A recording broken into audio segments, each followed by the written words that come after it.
Pemirsa, viralnya kasus vonis pemerkosaan mahasiswi ULM oleh anggota Satres Narkoba Polresta Banjarmasin Bribka BT yang hanya dijatuhi hukuman 2,5 tahun penjara mendapat sorotan dari seorang praktisi hukum dan akademisi senior, Dr. Abdul Halim Sahab, yang menyampaikan beberapa poin penting.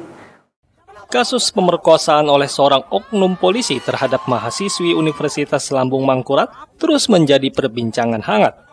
Bahkan rekan sejawat korban telah melakukan aksi solidaritas terkait rendahnya tuntutan JPU kepada Bribka BT, yaitu 3,5 tahun dan divonis hakim 2,5 tahun penjara.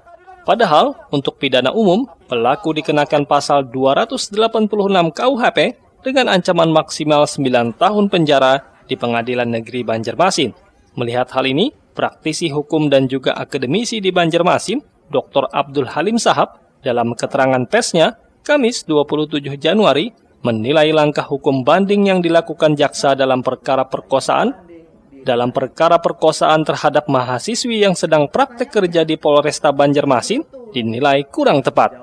Hal ini dikarenakan dalam aturan permintaan banding boleh diterima panitera pengadilan, tidak boleh lewat dari sepekan setelah putusan dijatuhkan oleh majelis hakim kepada terdakwa. Meski begitu, Ketua Sekolah Tinggi Ilmu Hukum Sultan Adam tersebut menyampaikan masih ada langkah hukum yang bisa dilakukan. Berikut penjelasan Dr. Abdul Halim kepada Banjar TV. Pertanyaannya, apa upaya hukum yang ada? Kalau menurut saya, upaya hukum yang ada dalam perkara pidana, maka yang bisa mengajukan PK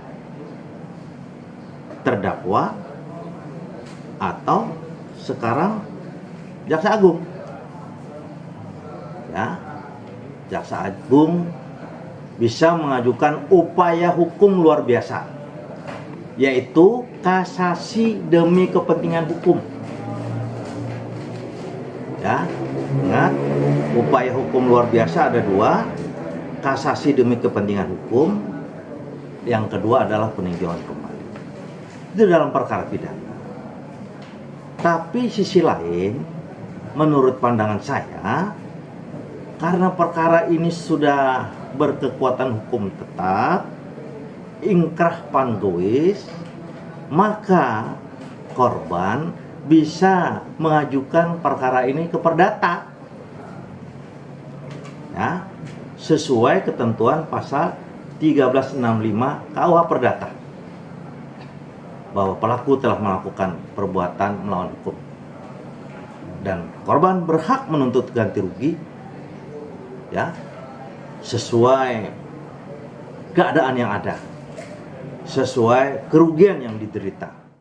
Dengan melihat proses persidangan, Halim melihat majelis hakim sudah melaksanakan tugasnya secara profesional.